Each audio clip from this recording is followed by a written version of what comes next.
Hey, everybody, and welcome to the Tatter-a-fact Podcast, where PMU gets real, raw, and unapologetic. I'm Teryn with Girls Inc., your no bullshit mentor with 25 years in the game. So let's raise the bar, and together, let's keep it there. Today, I got a guest. I'll give you a little hint. All the way from Canada. Yes, she's a blonde-haired Canadian. And I've met her a few times. We just saw each other at a conference not too long ago and got to share a beautiful dinner together and had a conversation about a topic that we wanted to do an episode on. And so we're going to do that. And before I bring her on and introduce her, I'd like to just do a small little bio, give you a little background on her. All right. So, her name is Brittany, from Canada. And she is a permanent makeup artist, educator, and beauty entrepreneur with 10 years in the beauty industry. In 2022, she opened the Beauty Block in Calgary, Alberta, Canada, with her business partner, where they now support a team of 14 beauty professionals. Oh my God. Including 4 PMU artists on that team. That's a big team. That's like 18 people. Holy heck, I thought I was managing a big team. Her background began in the US as a medical assistant, and before you knew it, she was back in Canada and pursuing PMU. She is an educator, a prolific educator. I think she's super skilled. She's not going to write that in her own bio. So I'm going to tell you, she's really, really skilled, really knowledgeable, and she's really ethical, which I think is super important. She trains new PMU artists, and she mentors existing ones as well, sharing industry knowledge on YouTube. In 2023, she was honored to win first place for microblading at the iconic Las Vegas PMU conference. And that is where she and I met for the first time. So please, let's welcome Brittany Wallins. Thank you, Brittany. Thank you. I'm so happy to have you on here. Thank you for having me. It's such an honor. I was actually thinking how much of a full circle moment this is for me in my career, because I told you when I got into this industry almost 10 years ago, next month, 10 years, I was working at home. I had a home studio, and I was very lost in this industry.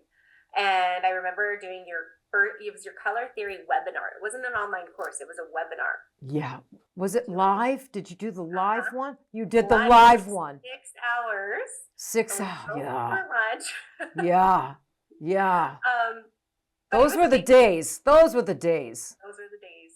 online course. It was webinars. But I just remember my mind was blown, and I was just so thankful for the knowledge you were sharing. And then throughout my career, I finally got to meet you, and now I get to be on your podcast. So I can't tell you how much. Well, thank you. Well, I'm so honored to have you on my podcast. You know, what's fun for me is I've been around so long, and artists like yourself and many, many, many, many others, you know, when they first entered the industry 10, 15 years ago, I was one of the first mentors or trainers they kind of felt comfortable with and took classes with. And here I am 10, 15 years later, and I've got to watch them, just kill it with skill and like yourself, and just create, carve out such an amazing career for themselves, and to now they're paying it forward with, ethical trainings and education, and some of them are even speaking on some of the biggest stages all over the world. So yeah, a lot of careers started way back when. I knew when they were babies, and so kind of like my kids, watching them grow up. So it's fun for me, and it's an honor, right? It's an honor to, all these years later, many of them are still in my life. We still reach out to each other. We stay in contact, and a lot of them are coming on the podcast now. Yeah, it's amazing. So it's been Yeah, great. I would say it was such a dark time in the industry back then. You know, there wasn't a lot of people willing to share. There was a lot of gatekeeping. There wasn't really a lot of information out there. Yeah. So now I feel like we're having the opposite effect where it's too much. Too much. Yes. It's a blinding light. Yeah. Yeah. Which is overwhelming, right? It can be really overwhelming, and it's good and it's bittersweet. Yeah. Yeah, it's bittersweet. Like it's good to have more training, but then you're inundated with it. There's so much. The new artist coming in the industry needs to decipher and filter out what is good, solid, fundamental, ethical training and which is the, kind of predatory training, if you will, or, just out to make a buck kind of training. And then there's everything in between. So, yeah, absolutely. Yeah. So I don't know what's worse, having that to deal with or having very little to no education because everybody's gatekeeping. They're both problems, right? Absolutely. They both present problems. So you and I, we saw each other in Miami, right? PMU World Live. Yeah. And I got to share by accident. This was not planned. But you and Shannon from Hive Beauty and Kat and I all kind of bumped into each other after one of those dance parties. Yeah, the networking night. The networking night, which is wild and crazy. And we were hungry. We were hungry. Starving. We were starving. It was 11 o'clock at night. It was 11 o'clock at night. We were walking through the Hard Rock. I'm like, well, what restaurant you're going to? And you're like, yeah, I heard about this one's really good. I'm like, Kat, let's follow them. You want to eat? So we ended up at dinner. And it was a great dinner. We sat for hours. Yeah. And you and I ended up in a conversation that I thought should be a conversation carried over to this platform for my listeners. I think it's important, and I think it's interesting. And so it's about microblading. Now, first let's clarify to my listeners, you are both a microblader and you do nano strokes with the machine, nano hair strokes with the machine. You do both, you offer both, you teach both. You are equally passionate about both. Which one you use just kind of depends on the client, the skin. You're a critical thinker, so you choose, your technique depending on assessment of the client. Yeah. Okay, so we wanted to clarify that. You're not really favoring one or the other. You're not trying to sell one over the other. You love both. I do. So I think nano is not going anywhere. Nano is crucial to our industry. It's a great technique. So this is not, I don't think one's more superior than the other. No, and that's why I wanted to clarify that before we move forward with this discussion, that it's really important that everybody that listens to this episode, that they understand this is not about you thinking one is superior than the other, you promoting one over the other, you dislike one more than not at all. You love both. However, nanobrows are safe. Nanobrows are not being attacked in the currently in the industry. But microblading is, not that you can't see some wisecracks about nanobrows here and there, but nanobrows, I just don't see that. It's just not a technique being attacked or ridiculed or torn apart. It's just not. However, microblading is. I'm seeing and hearing things like microblading damages, rips the skin apart, tears the skin. It's really causes deep scar tissue. It's fading and it needs to fade and go away. This is a technique that needs to leave the end. You're just seeing all kinds of things. It's like microblading went from being, I didn't do that very well, but with that was a good one. That was a good one. the golden child, spotlights on it, and the newest, most beautiful technique, in all the land. Everybody needs to do it. Everybody needs to do it. Everybody needs to have it. It ended up in magazines, like Vogue, I think, and, all these magazines. And it was the star technique. And then over time, let's fast forward to now. Now it's like the stepchild. It's devil. It's like the devil. Yeah. I mean, people, not all people. Not all. I don't make blanketed statements, but Exactly. a lot.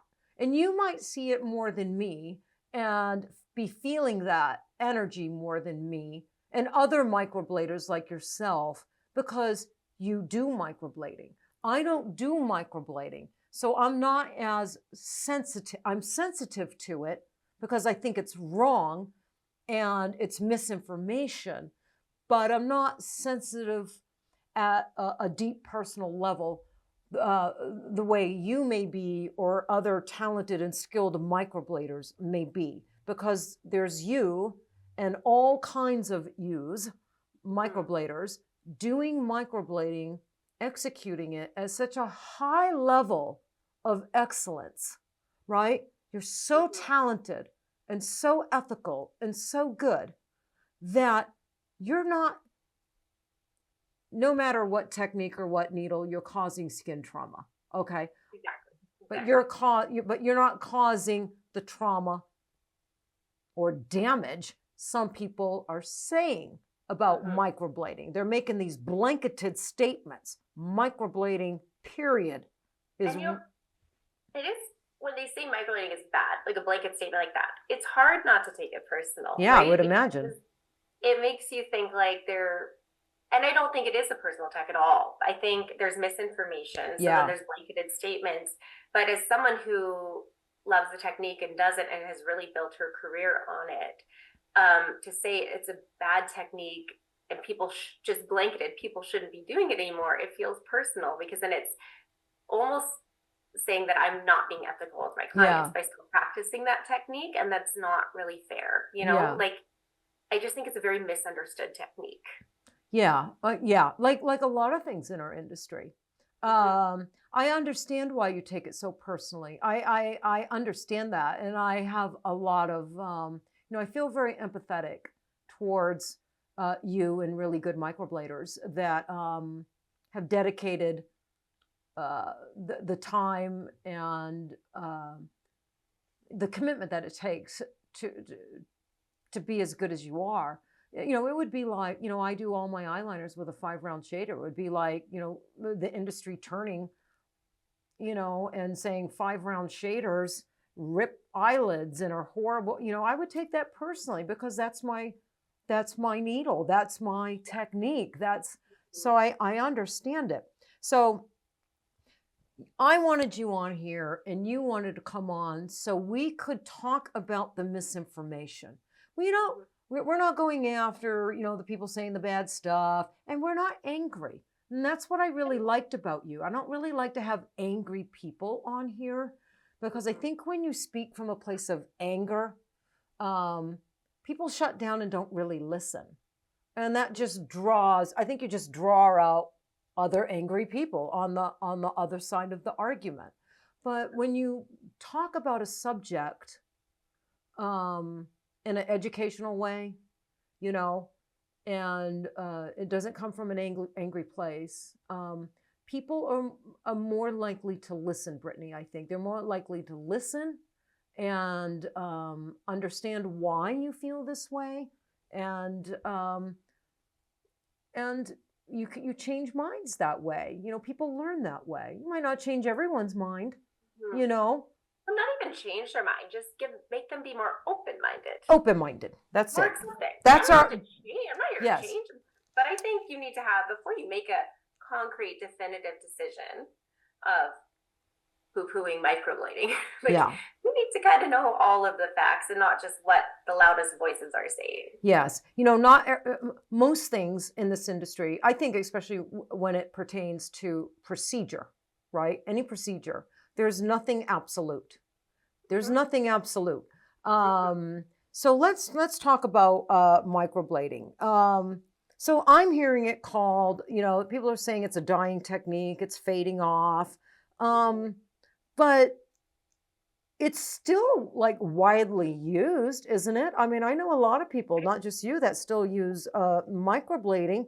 So is it in North America area that people are saying that, or is this being said all over the world, or? I've noticed it primarily in North America. I've connected with quite a few microbladers in the UK. Brow Jam Janine is an amazing microblader. She actually spoke at the Vegas PMU conference. And I'm in a boot camp with a lot of other microblading artists. Lots of them are UK. I believe in Eastern Asia, it's still popular over there.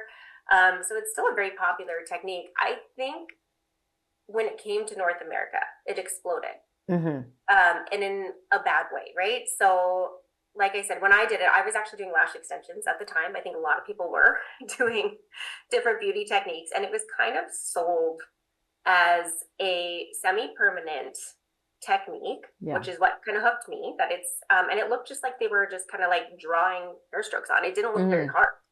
And people were doing, 1-day courses, 2-day courses, just very quick, brief trainings. Yes. It was being sold that it was essentially like a longer lasting brow tint. Yeah, like a beauty treatment. A beauty treatment. Rather than a tattoo. Like, they would not call it a tattoo. No, and we were corrected. It is not a tattoo. Right. And so, that's what we were being taught. And did you buy into that philosophy at the beginning, or somewhere deep down did you know that's just marketing bullshit? This is a tattoo. If I'm putting ink under skin, inside the skin, it's got to be a tattoo. But well, I think I wanted to believe it was semi-permanent. Okay. And people were saying it was the type of pigment. So they were saying it's not body tattoo ink, so it's a different pigment. And I just didn't know. I thought, you don't know what you don't know. Exactly. And I didn't at that time. I was just buying into like, okay, I'm just gently placing this pigment that's not tattoo ink under the skin, and it's going so superficial that in a year it's going to vanish. Right. It's not going to be there. Yeah. We all get into, a lot of us bought into that. We were like, oh, that sounds great. Right. And then, you know what I remember? I remember microblading exploded. First I remember like people here in like the US saying that will never take off here in the US. And then I remember Daria. Like when I think of the beginning of microblading and microblading exploding in the US, I think of Daria Chupras. She gave a lecture at the SPCP on microblading, and they were a little wishy-washy if they even wanted her to speak about microblading. That was like a big decision back then. And this is years and years and years ago, right? At the very beginning of microblading. It quite hadn't exploded yet, but it was creeping up on the scene. Yes. And Daria was very talented. So it did end up exploding. And I was a victim of, one of those trainings, and I talked to the person who trained me, and it turned out the school sent her to a course to learn it and teach it all in one go. And she came back to Calgary and was just automatically teaching. So now, knowing what I know, I realize, she was just kind of regurgitating information that was given to her. It wasn't, she didn't understand the science behind it. Right. I didn't watch a live demo before I did my first model. Doesn't this horrify you thinking about this now? It horrifies Oh my me. God. Like I was shaking. I couldn't even do my first stroke because I was shaking because I didn't know what I was doing.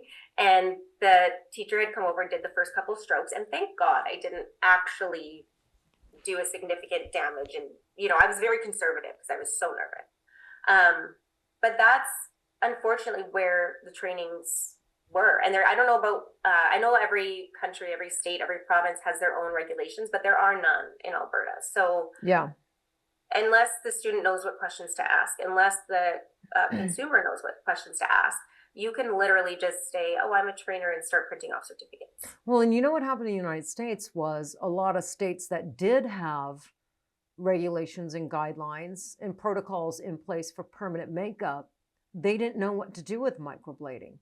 They did not include microblading under the permanent makeup or tattoo licensing requirements and licensing. So microblading was kind of ungoverned. It was this procedure that like health departments and governing agencies didn't know where to place it. Is it a beauty treatment? Should it be taught in esthetician school? Should we move it over here in tattooing? After a few years, our health department, the Southern Nevada Health Department, who governs permanent makeup and body tattooing, moved microblading over under tattoo along with permanent makeup. So it's one, it's all considered tattooing. So yeah, it will on your card, it will specify whether you do body art, whether you do cosmetic tattooing, or whether you do microblading. But it's one card. And on my business license, it says tattoo. Yes. Yeah. So when my health inspector comes in, they look at, obviously we do multiple services in my studio that I open, but when they come to inspect me for my products and things like that, they inspect me like a body tattoo artist. Yeah. Same here. Yeah. So would you agree that microblading back then, I don't know about now, but I think for a long period of time, it was kind of marketed and sold as it was easy, like way 100%. Easier than machine. 100%. Easy. My sister was doing, she came to stay with me and was doing a course through BioTouch. It was a week-long course, and it was everything. It was eyeliner, lips, and bows, and microblading. And she was, saying, oh, you should get into this. I think you'd be good at it. And I was like, no way. That is way too much pressure to tattoo someone's face with a machine. I'm not a tattoo artist. I can't do that. And then I saw her practicing microblading, and I was like, you know what? That I could do. That looks easy. Right? Yeah, and right.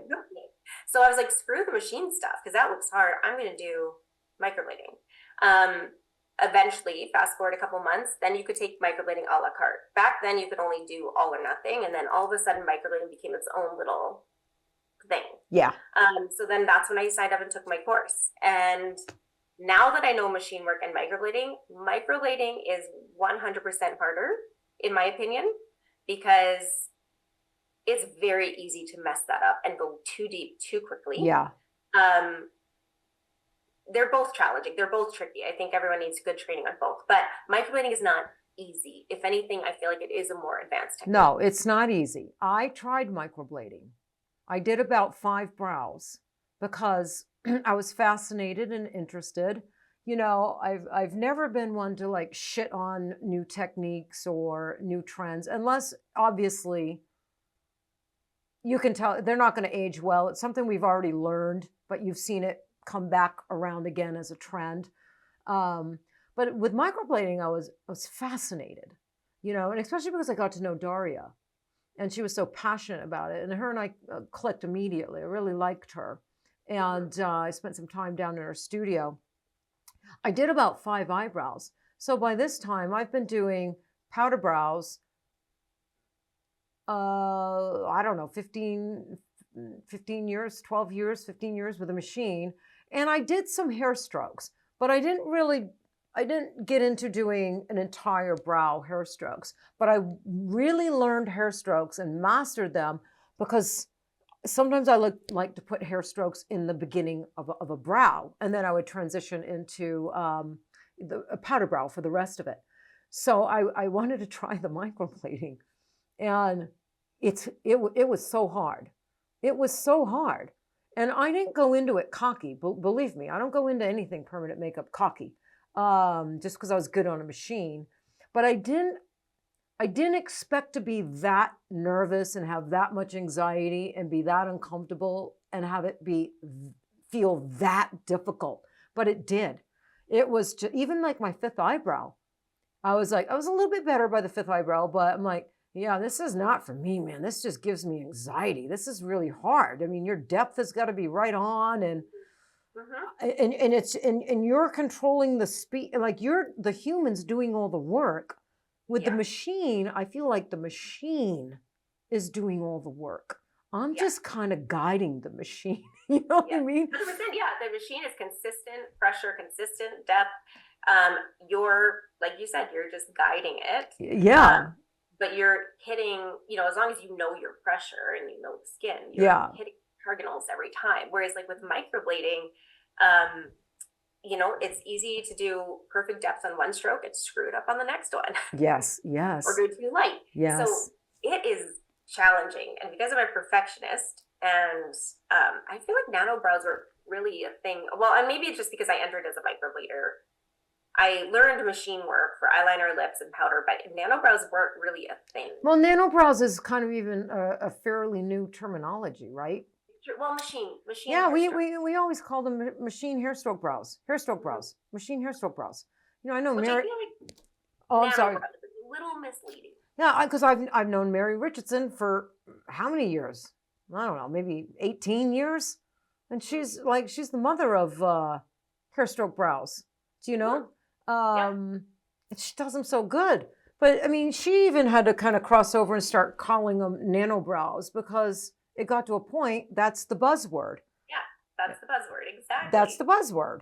So so it's really strange how the industry assigns different marketing terms or buzzwords to techniques that have been around for 40, 50 years. They just the industry just keeps assigning it new names, right? Yeah. It's true. So nano brows and machine hairstroke brows are the same thing. I guess you could clarify, well, if you use a 1.8 single needle, now that's a nano stroke. Mm-hmm. But if you're using a 0.3, 0.25, yeah, 0.3, 0.30, 0.35 even. I know. Not a nano needle anymore. It's not a nano. Is it now a nano stroke, or now does that cross over into that's a classic machine hair stroke? So you know what I mean? Yeah, and that's what people have been like. Clients come in and say, "I want nano. I heard it's a smaller needle, so it's less trauma to the skin, and that's what I want." Yes. So again, it's kind of that misrepresentation out there because when I microblade, I use a 0.18 or a 0.15 diameter, which is technically a nano blade for being a needle.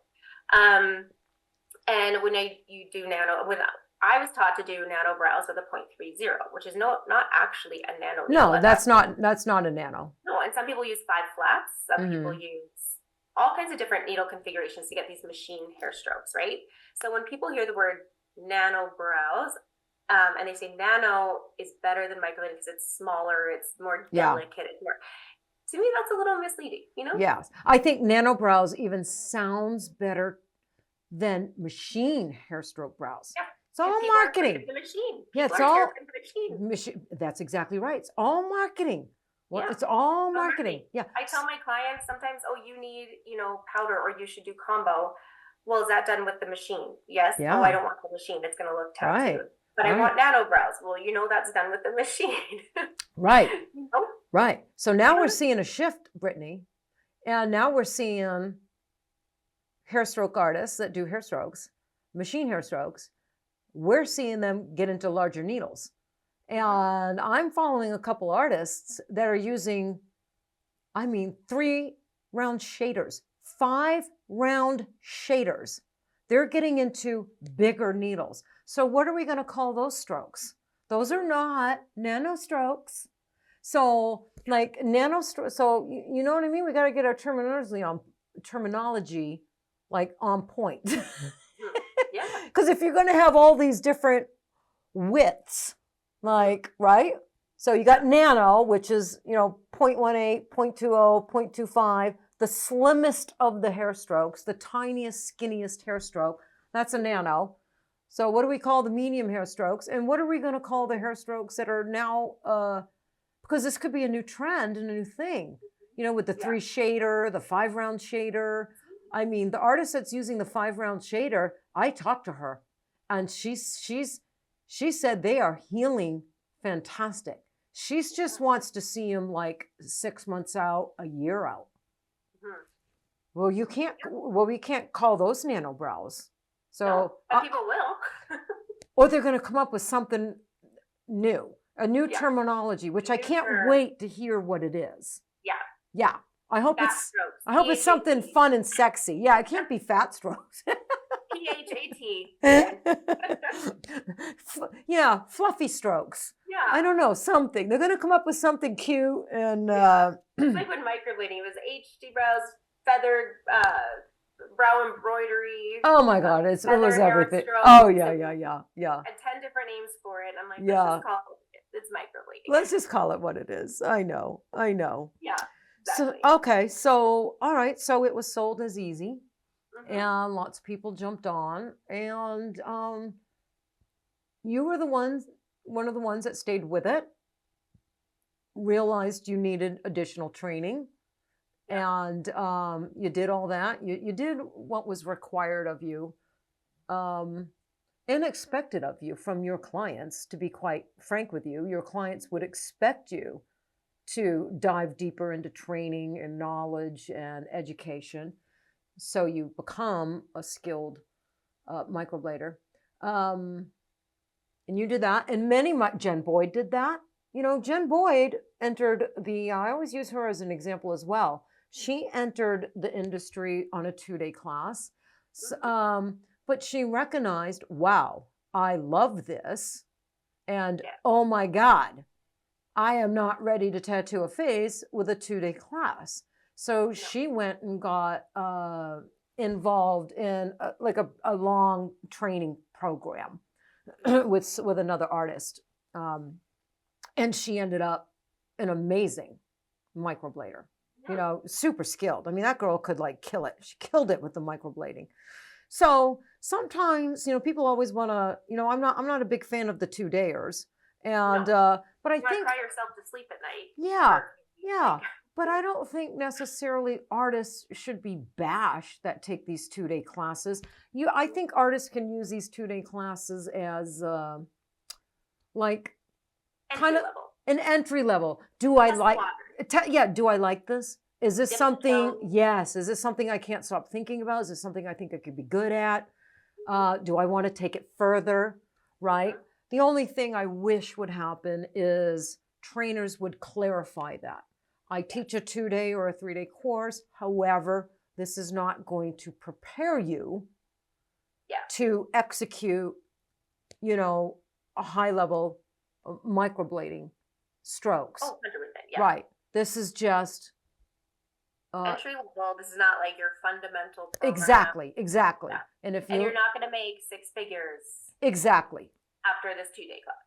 Yes, exactly. That's what I wish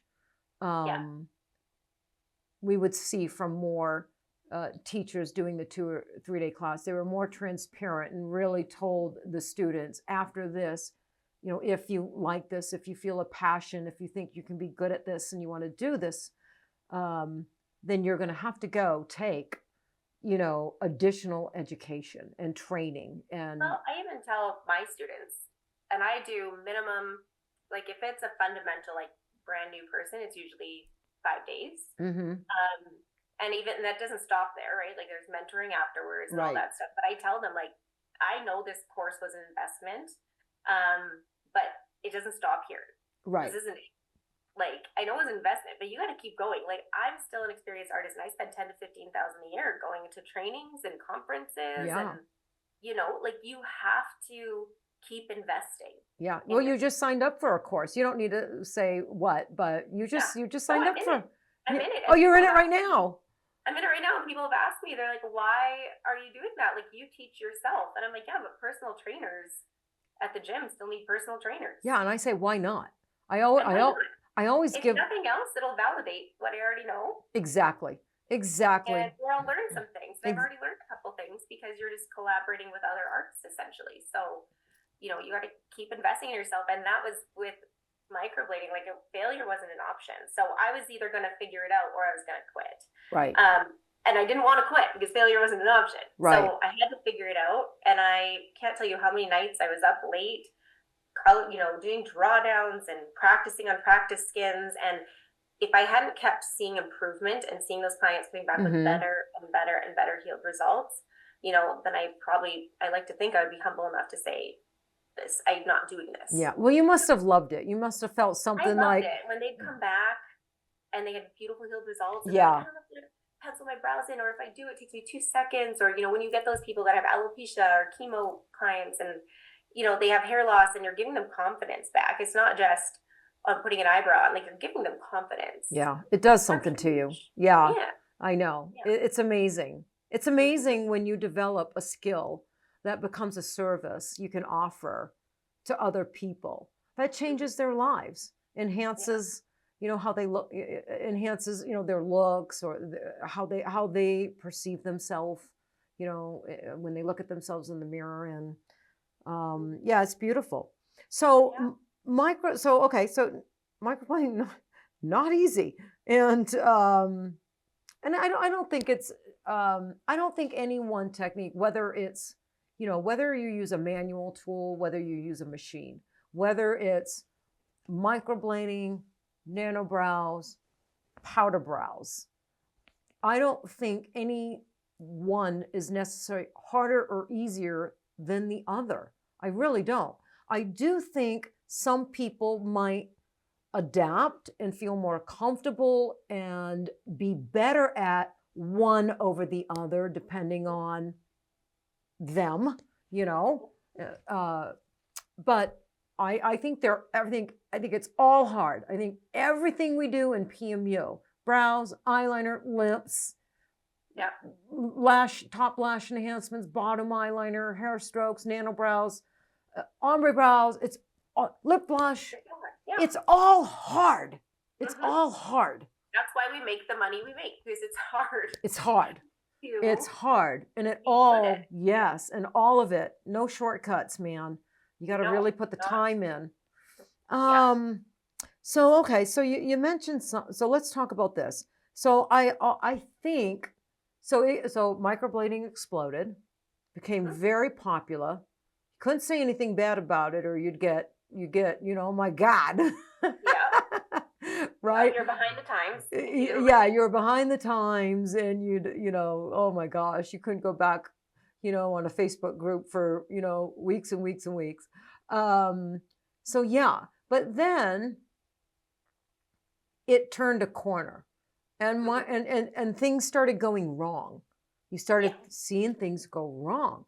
And I believe it was because the lack of education behind the microblading and the lack of education that the artist possessed. I think it's two things. Like, the artist or the technician did not understand what those row of needles were actually doing to the skin. And they did not understand pigments, the science of pigments.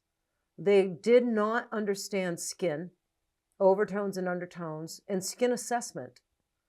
And the one thing is, because if they did understand all that, and the science, not just the theory, but the science behind when that row of 11 needles, or how many ever needles, hits that skin, inserted in the skin, and moves in a linear motion, right? And then the pigment's deposited as that row of needles. Some people call it a blade. Do you find that offensive, a blade? I don't love it.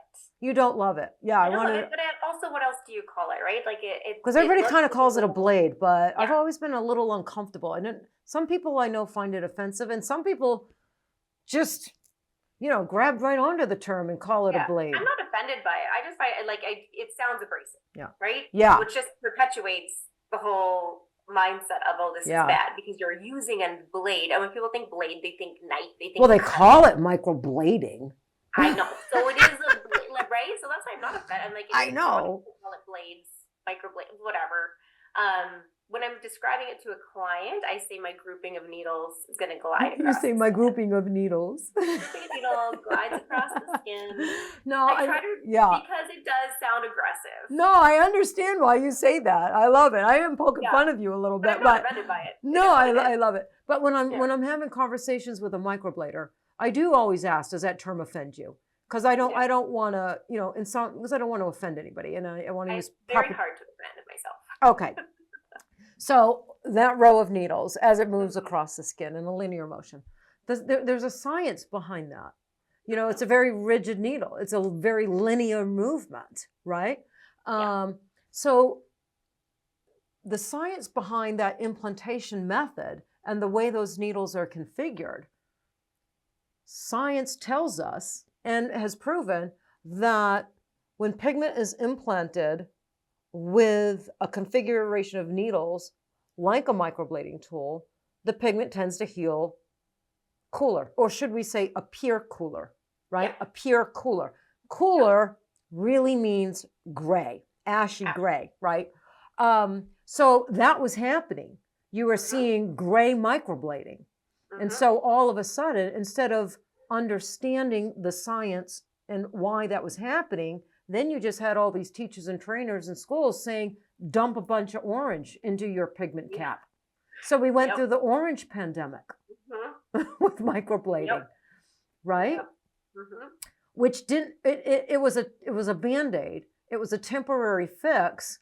But then once that eyebrow that had a bunch of orange in it, orange modifier, aged, it was taking 6 to 12 months to end up with an orange eyebrow.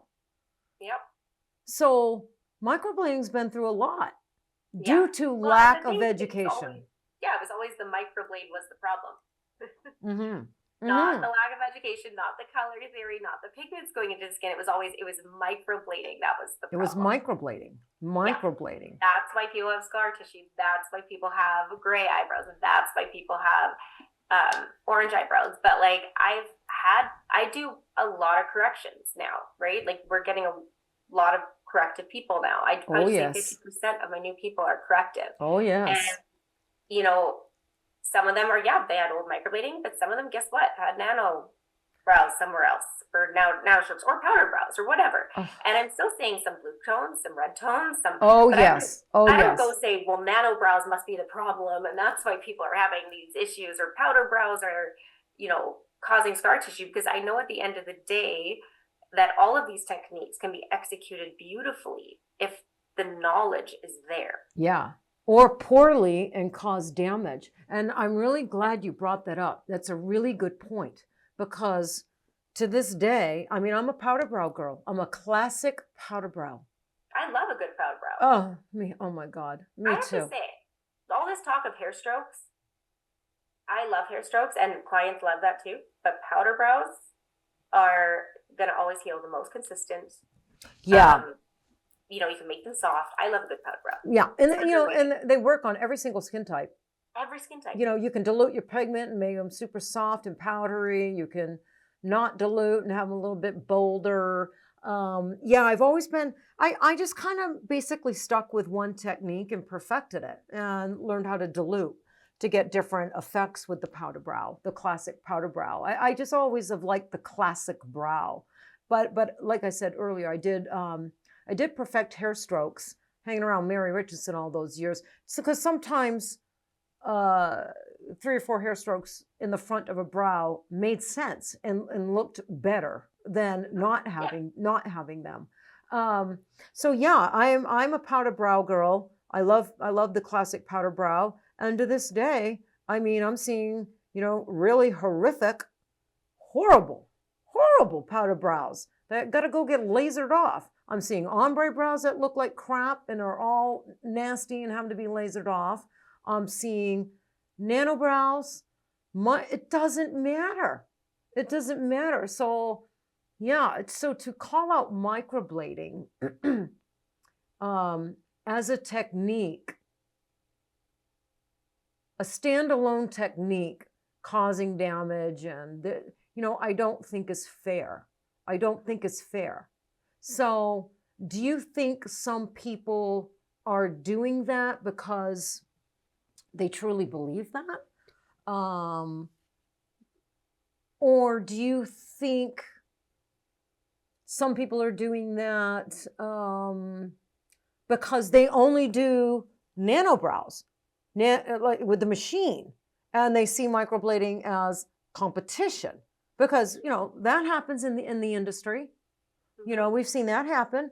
We've seen it happen with, iron oxides versus organics. We see it happen with everything. Yeah, I think it's a variety of reasons. I think I have a lot of friends in the industry that were microbladers, have transitioned over to Nano, and they're like, it was the best thing I ever did, right? Right. And we respect each other. We are, colleagues. It's great.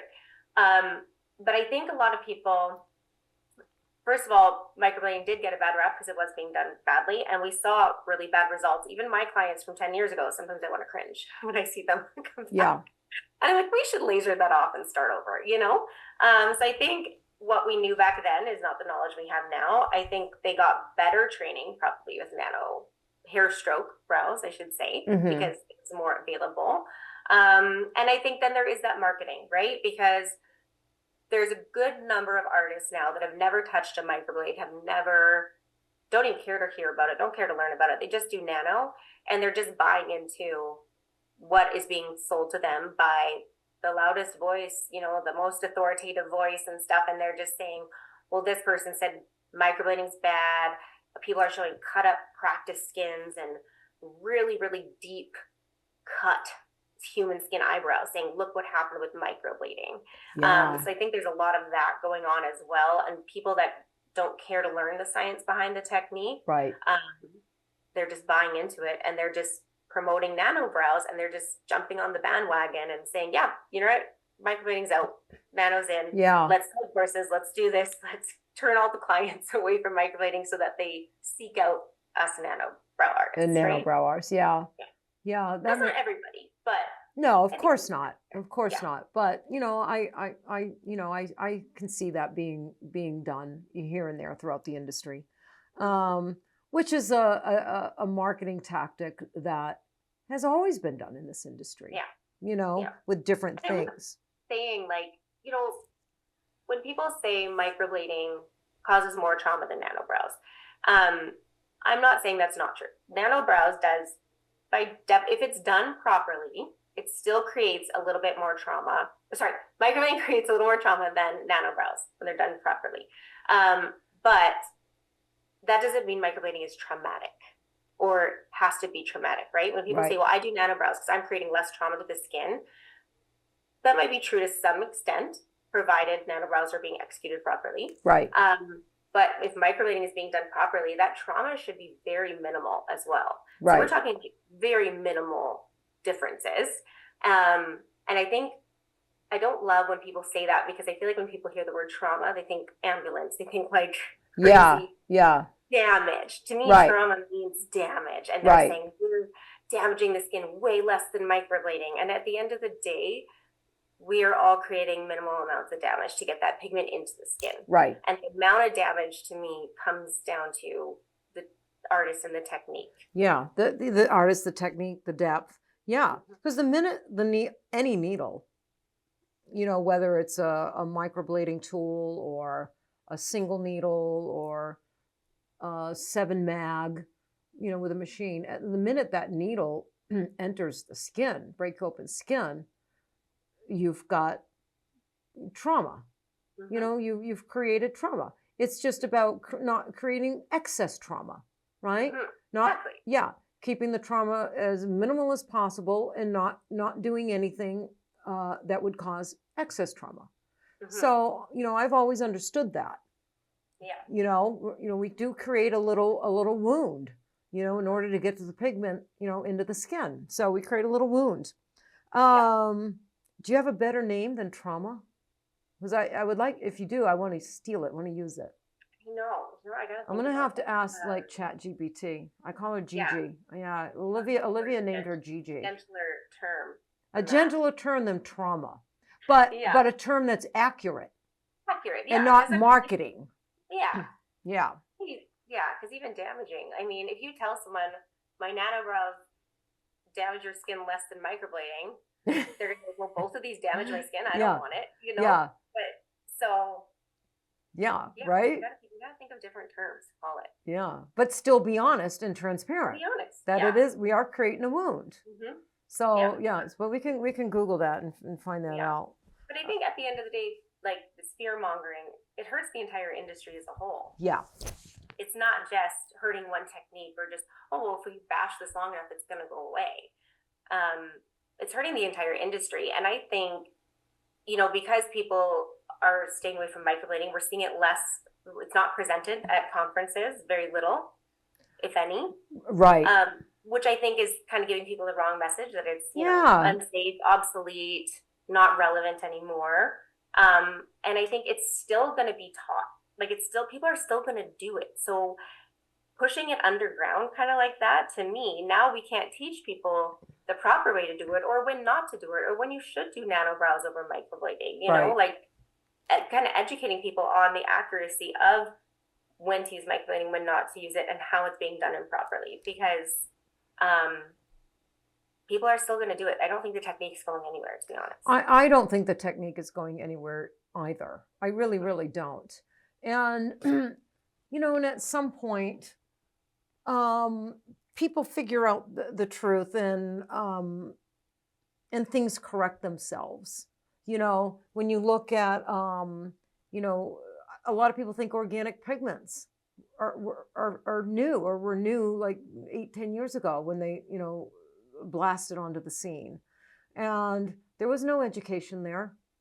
You know, I mean, you had all these young new artists and artists that never used, you know, black carbon-based pigments, using black carbon organic pigments on skin they should not be using it on. You know, giving saturation levels they should not be giving, because there's so much black carbon in that particular pigment. But that doesn't make black carbon the devil at all. At all. Do you know? I mean, black carbon can be really good in an eyebrow pigment formula. It's just, and so can black iron oxide. You know, like the different pigment types. It's the same thing, Brittany. It's just education. When is it most appropriate or beneficial for this client? You know, or what is most beneficial for this particular client in my chair right now? What pigment type? You know, microblading, nanostrokes, what needle? You know, me and Olivia were talking earlier, and what did we come up with, Olivia? There's not another you in the history of the world, nor will there ever be. You are not replicable, and we cannot you will never be duplicated, like a fingerprint. Do you know? So every single client you work on is not going to be like any client you worked on in the past, and nothing like any client you're going to work on in the future. So you have to you got to be a critical thinker, and you got to assess the skin, and you got to make really good decisions. And that includes microblading, you know? And every technique has its limitations, right? Microblading has its limitations. Nano brows has its limitations. I think probably the technique with the least amount of limitations probably would be the powder brow. And I might get in trouble for saying that, you know, because I agree with you. But I think it does. I mean, scientifically speaking, when you think about, because I've really dissected the different techniques, the needle, the hand movement, the angle of the needle. And when you look at the different techniques, and you're coming from a science-based thought process and theory, then powder brow, it probably has the least amount of restrictions, because you can dilute the pigment. You know, you can use larger groupings if the skin is going to be better off with larger groupings. You can use a shader or a liner, one more flexible, one more rigid, depending on what the skin is going to do better with. So, you know, there's more flexibility and adjustments and changes we can make with the powder brow, where not so much, you know, the microblading technique is a little bit more restrictive, and the nano technique a little less restrictive, but more restrictive than the powder brow, I think. So would you, is that pretty accurate? I would say so, Yeah, but that doesn't make microblading bad just because it has its restrictions. You just got to learn what those restrictions are. Exactly. And by trying to bury this technique, like I said, and push it underground, people aren't going to learn it accurately, you know, and we can't ignore the reality that different skins respond better to different methods. Like I'm so happy I know both, because I have clients come in and they're like, you know what, I haven't been holding the strokes very well. And maybe they have combination to oily skin. And I'm like, yeah, that's not shocking. So they'll say, I want to try Nano brows. I heard it's better. So I say, okay, we can try it, see if it makes a difference. Doesn't make a difference. Right. So then I tell them, okay, well, let's like go to a powder brow. No, I want some hair strokes, even if they only last me 6 months. Now, on the other side of that, I have clients that will say, you know, microblading isn't lasting me, let's try Nano, and we try it and it works better. I have other people that microblading actually stays better than the Nano strokes. So I think it's just versatility is key to longevity in this industry, right? Yeah. Because Amen. if I were to only offer microblading, every single client that came in that wanted Nano or wanted to try it or see if it worked better with their skin type, if I couldn't do that for them, they're going to someone else. Yeah. And vice versa. If someone does Nano brows and they're like, oh, it didn't last on me or it didn't take very well, can we try something else? If I don't know how to do microblading or powder brows, they're going to go to someone else, right? Like, I feel like you shouldn't box yourself into just one style, one technique, one way, right? Like, I feel like it's so good to be versatile in this industry, because different skin types take differently, and skin is such a moving target, right? Like, you could have this client in your chair, with my experience, think, I know exactly how you should heal, and they come back and you're like, well, I didn't see that coming. Right. Yeah. Now I gotta pivot. You got to 100%. And I'm all about versatility, being a versatile artist, have a lot of different techniques and tools to, you know, pull out of your toolbox, because, you know, all the different skin types that we work on. So if I was to ask you, because we have a lot of listeners and probably a lot of them do microblading. Some of them, of course, don't. Maybe some of them are interested in microblading. I know a lot of trainers in schools will tell their students to start listening to this podcast. So we have a lot of new artists that are just entering the industry. They're probably, some of them are still in school, still in their trainings, listening to this podcast. So let's give them a couple good nuggets, Brittany nuggets. Are there any instances where you would say you would not use microblading in this particular case on this particular client? Are there any red flags or anything in particular with skin, or what is it that would make you say, you know what, microblading is not going to be the best technique for you, and you move them over to a nano brow? Is there anything? You know, that's hard to say, because I did microblading for so long before I knew Nano. I worked on probably everybody and everything, right? Mm-hmm. I had oily skin clients that still held strokes really well. Yep. I've worked on mature skin clients and it's healed really well. That being said, now that I have both tools in my pocket, if I had, let's say, a more mature person with like tissue paper thin skin, okay, would probably favor the Nano over the microblade. Okay. That's a really helpful nugget for, easy to go on those people. Right. With the mic. Right. Maybe lots of scar tissue. Lots of scar tissue. Yeah. Well, and that's a tricky one too, because some people, sometimes if they have some scar tissue, I find the microblade actually works better. Really? Yeah. So it can vary when it comes to scar tissue. Yeah. Yeah. I have to you kind of have to see it. You know, some is more dense than others. Yeah. Tissue. Yeah. I do like, for like alopecia clients, I do like nano brows better, because I feel like they heal a little softer. Mm-hmm. Okay. Yeah. That's really interesting. I think that's interesting for artists to hear, especially the newer artist that's either learning microblading right now or considering it. Yeah. Right. Mm-hmm. We definitely learned you don't have to slam your pigment cap with orange. I know. Look, and just because a technique has limitations, that certainly does not make it bad. I like we said, I think I think all techniques can have their limitations for sure.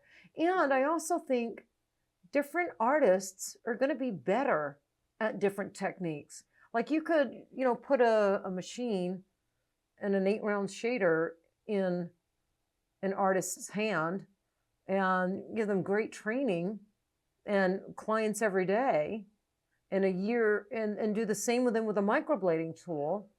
And a year later, their microblading work really stands out. They're just much better at microblading. Do you know? And then vice versa. I mean, I think the person is a factor to consider and a variable to consider. The person themselves. Yeah, no, I think for sure, because I have heard blanket statements like microblading shouldn't be done on oily skin or mature skin, or and I see, and I'm not talking about myself personally, like other artists that microblade, and they'll debunk the myth and say, well, I did this person and look how great it healed, or I did this mature skin and it healed great, you know? Right. And so I think it just depends on the person and being able to pivot and to be able to read the skin and really see what that client needs. Right. Yeah. Understood. I have alluded to that probably strokes, like some of the restrictions or some of the skin types, maybe where strokes, whether it's microblading or nano, might not be the best choice. Brow type is skin that's super ruddy,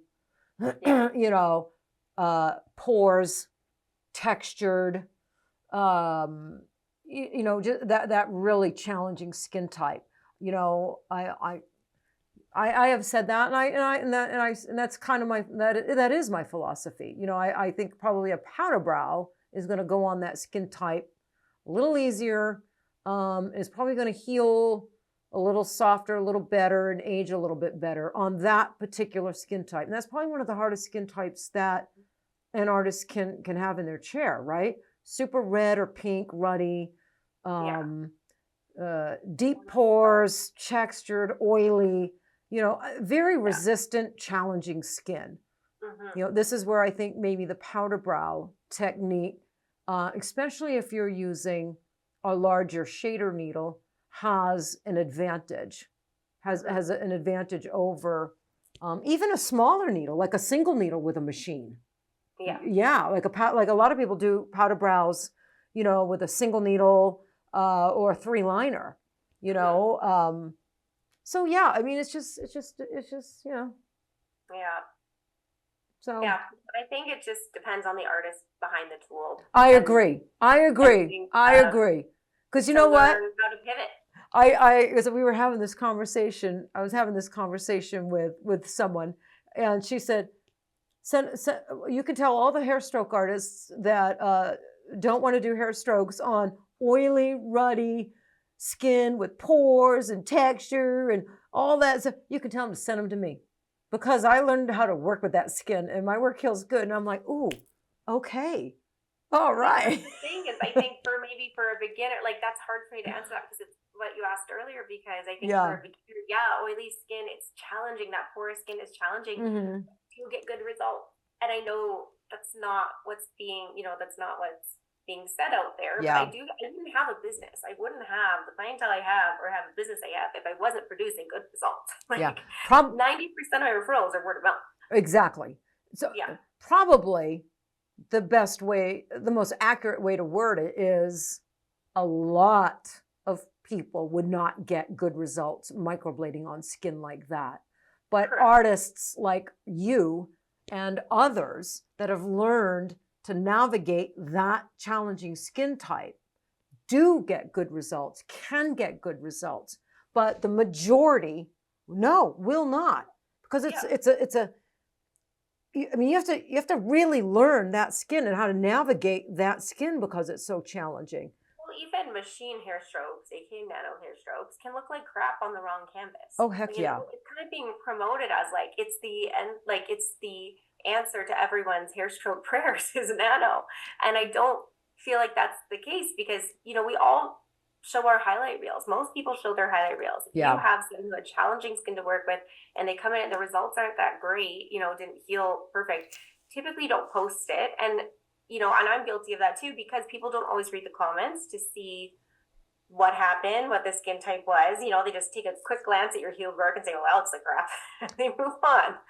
Right. So there's not a lot of real raw, unedited footage of, poorly healed hair strokes. And the reality is it can happen with microblading and it can happen with nano. Yeah, I agree with you 100%. And artists shouldn't have to tear down and bash one technique in order to sell another. And I really do think that's an underlying factor. I think maybe a big underlying factor, Brittany, is that, there's a lot of artists out there that, they make a lot of money doing nano brows. Their classes are selling out. They've got online courses to sell. They're, and there's a lot of money to be lost if microblading stayed popular, because they produce, a similar look. They produce a hair stroke look. I mean, if you have a very good microblader or a very good nano brow, well, you do both. Mm-hmm. You could do microblading on one side of your client and do a nano brow on the other side of your client, same face, one brow microblading, one brow nano brow. Mm-hmm. Would I know the difference if I looked at it? I don't think so. No, because you're that good. Yeah, my clients can't tell the difference. And exactly. One client, she didn't know what technique she had gotten before. She's like, had been to different artists and had gotten several techniques. She's like, I know I had microblading and I know I had nano. I don't know which one healed better. So I said, well, let's try both. Oh. Well, this is interesting. Tell the difference. I had someone, we had an email come in, and I can't remember how, let me remember this now. We had an email come in, and she was asking if nano brows was like microneedling. Mm-hmm. Like microneedling. Mm-hmm. And that it can actually help, like rejuvenate I don't know if she used that exact word or whatnot. And so it was in my email, okay? And so, well, the Girls Inc. info email, and my team didn't really know how to answer it. So on a lot of procedural technical questions, they'll send it off to me to answer. And so I'm always curious, like, where'd you hear this from? You don't need to tell me, the person or what. And she said in a post, I don't know if it was Instagram or Facebook, but and I dug a little deeper, and so she heard that nano strokes is like microneedling and can actually rejuvenate the skin and rejuvenate collagen and be really good to the skin. So you can get your eyebrows, you can get, hair stroke eyebrow done. And at the same time, get that area rejuvenated and collagen and whatnot. So what do you say on that one? Yeah, like I've heard similar things to that before, and I understand where the concept comes from. You're using micro needles to create little channels into the skin, and micro needling, because I do that as well. I was trained in that, and the needle configuration you're using, the sizes, just the depth, everything. Like, yes, needles are going in and out of the skin, but that's not the only thing that's the same. Right. When we're doing nano hair strokes, we are implanting foreign material, right? And so once that material is in the skin and the skin heals around those foreign particles, it's now wound healing. And it's not like skin rejuvenation, in my opinion. It's a tattoo. Right. We're tattooing. Microneedling is collagen induction therapy. It's meant to rejuvenate. And so I feel like it's kind of misleading because, clients think, again, circle back to, they're thinking they're getting a beauty treatment that results in good eyebrows, but you're getting a tattoo at the end of it. I feel like it kind of sells it as being healthy for the skin, and not that it's unhealthy to get an eyebrow tattoo done properly, but I feel like it's a little misleading. Well, a little, right. I think it's like a lot misleading, like, because I don't think it's really appropriate to say that nanobrows are healthy for the skin, or it's like microneedling and can rejuvenate the skin. I mean, if that's accurate, if that's really what this artist that emailed me said, because of course it's it's secondhand information, but she emailed me that, you know, and I gave her, you know, my answer, and it was similar to your answer. Like, no, it's not like microneedling. You know, microneedling is a, you know, we use needles, but it's a completely different technique. You know, I did microneedling for years. Mary Richardson does microneedling. Yeah. You know, and Mary Richardson gets amazing results microneedling, and she would never compare. And she does nanobrows, and she would never compare nano strokes with microneedling. Yeah. And that they do the same thing and rejuvenate the skin. So, like we said earlier, all techniques cause trauma. But we're going to find a prettier word for that. Neither zero impact.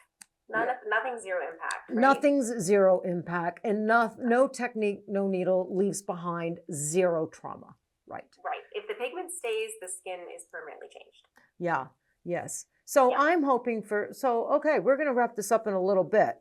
I'm going to ask you one more question, and then I'll let you. I'm going to ask you one more question, and then we'll get to the last phase, because I'm going to let you have the last word. But I got one more question for you. And okay, I've been asking my last couple of guests with this. So 2025 was a tough year for the industry. And I actually think it probably started in 2024, but it just became so visible and tangible in 2025. So what are your predictions for 2026? What do you want to see happen? What do you think is going to happen for 2026 for the PMU industry? The PMU industry. And that includes all technique, the industry as a whole. You know, I hope that I've seen this industry grow a lot, and I've grown with it, I like to think. In that, you know, we came from gatekeeping, like I said, and no one wanted to tell each other what colors they were using and techniques they were using or anything like that. And now I feel like it's moving forward. And now I think we're in a little bit of a tug of war of what technique is best and what's better and what's this and what's that, because everyone's figured it out now. I'm hoping moving forward, there's more inclusivity with all techniques, more respect for one another, more camaraderie in the industry. And I think it's definitely getting that way for sure. It's been a lot. Like I said, I think in myself, I feel like I've matured as an artist and how I view things and how I approach things. And I hope other people, it just continues to be like that, right? I see more conferences coming up, so more sharing, more connecting. And ultimately, that's going to benefit all of us because we're all going to start getting better and better at our jobs, and permanent makeup won't be such a scary thing for consumers. Right. Yeah. I like that. I want that too for the industry. And I agree with you. I think every technique, every needle, every implantation movement, it has its place. And it's important that it keeps its place, because that's what encompasses permanent makeup, the permanent makeup industry, right? The craft of permanent makeup. All those techniques make up the permanent makeup industry, you know? So, and I think I see microblading, you know, I was always on, you know, when microblading first hit the scene, I was an ally, you know, I was an advocate, and I helped the microbladers learn color theory. You're always an ally. Well, a lot of supply stores, there wasn't a lot of supply stores back then. And a lot of supply stores wouldn't sell to them, wouldn't let them on their courses or anything like that. And I just couldn't believe it. I mean, an email was getting passed around. If they're a microblader, don't sell to them. And I just didn't understand that. I'm like, look, if this is a technique that is here to stay, then okay, selling to them is the last thing. We need to educate them. We need to help them. We need to support them. So I started I started studying the science of microblading, that the configurations and the needles and how it implants and the science behind it and what it does to pigment. And we just started educating on it, include it into our color theory class. So yeah, you know, Microblading isn't going anywhere. And I think for a lot of clients, it's a good entry point. They're a little nervous about things being, too much. I think it's a good entry point. And at some point, many clients move into nano brows and then ultimately move into a powder brow. I mean, that's a natural progression for some clients. Do you see that in your own practice? Yeah, like I feel, we've realized over the years, you really need a lot of negative space if you're going to maintain just hair strokes. You need that negative space. So they don't blur together. Exactly. Whether you're doing nano brows or microblading, you need that negative space to keep that hair-like look. But we're getting clients in that are used to coloring their brows in. Yes. So when they see that negative space, it feels unfinished to them, or they feel like it's not done. Yeah. And then they're like, I want more. So it used to be that we would, throw more hair strokes in. And now we realize they all blur together. Right. So now people are adding, more powder. Now, I do feel like unless they have the perfect canvas, any hair stroke method is not going to stay super sharp and tight and crispy for years and years and years. No, it's scientifically impossible. It doesn't do that. No, it doesn't do that. Over the years, even if you place them perfectly, use the perfect technique, over the years they're going to soften. And then it's either they have to kind of remove and start over, or you kind of shift them into the powder. Well, all you have to do, look at the outlines of body tattoos. When, those first, few years, those first 5 years that, because I did body tattoo, and your outline is super tight and crisp, and then give it a few years, or less if they go out in the sun or whatnot, and that outline starts to thicken. It looks like an outline that I did with a tight 3. That outline, 6-7 years later, it looks like I used like a 5 shader on it because it starts to thicken and it blurs. It spreads in the skin. I mean, that's just science. So of course the strokes are going to do that. But okay, I was going to end it, but we got on this whole new little segment that's really important. So I want to ask you one more question. Do you think that comes down to client management?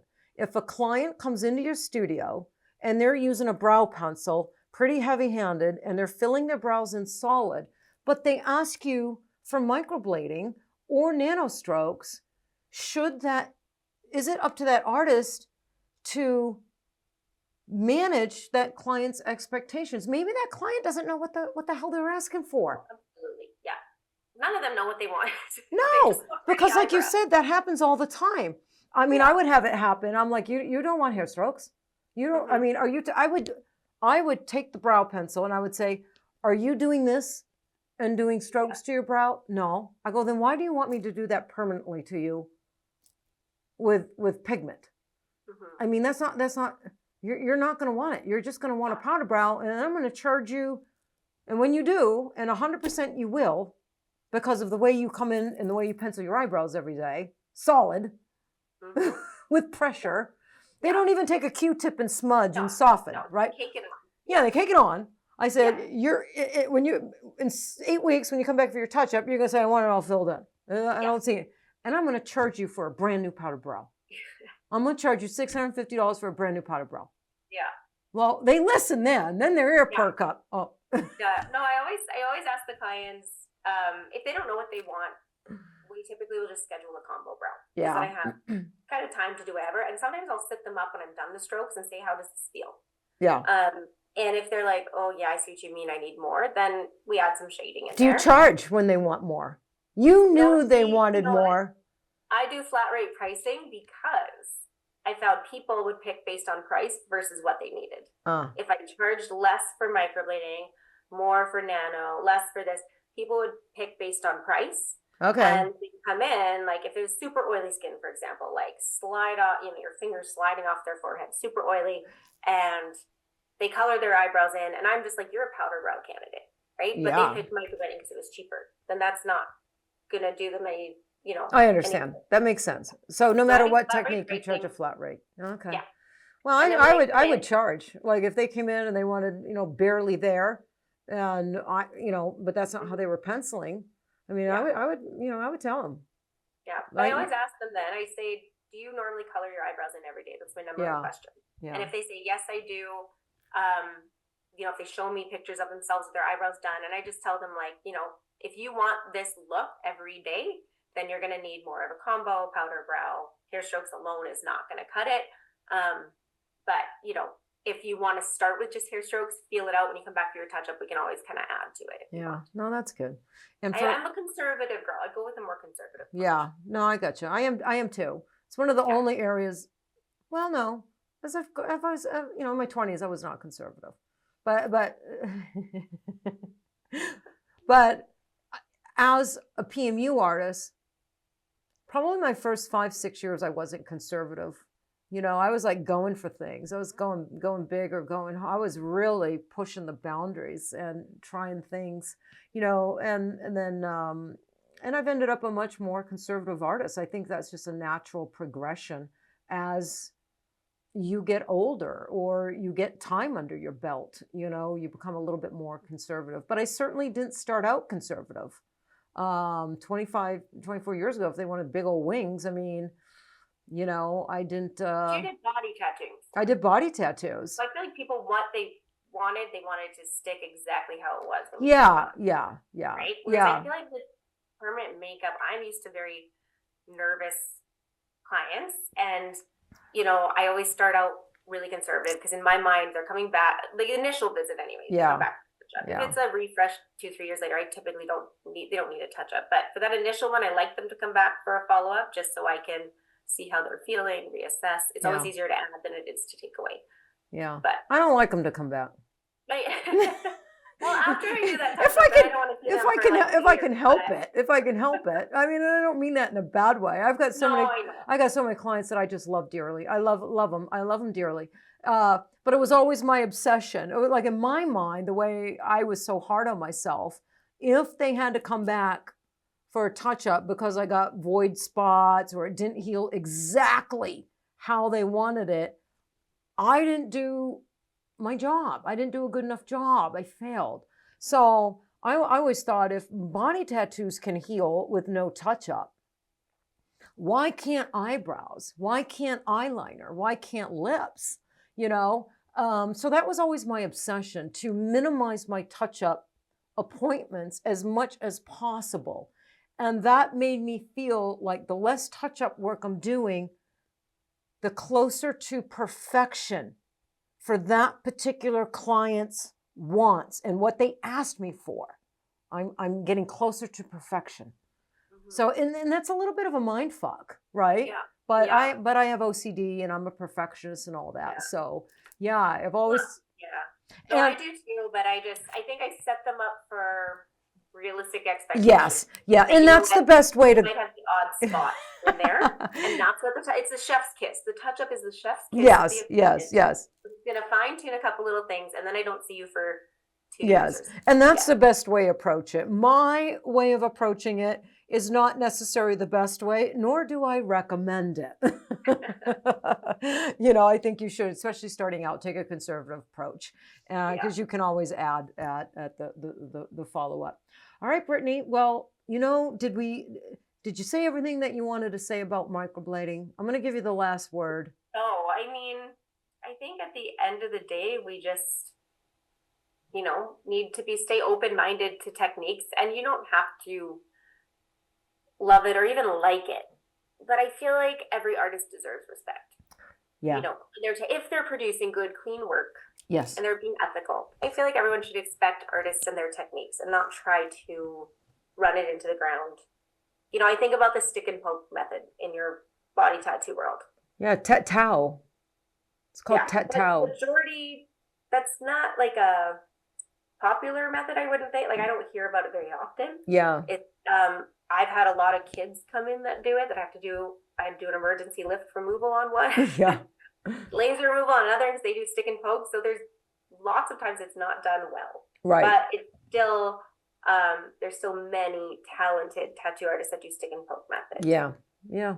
And they do it very well. Oh, and yes. so their careers on it. So to go and just, you know, kind of attack that method or that technique, I think you can educate on why you love the technique you do and why you stand behind it without putting down another technique. Yeah.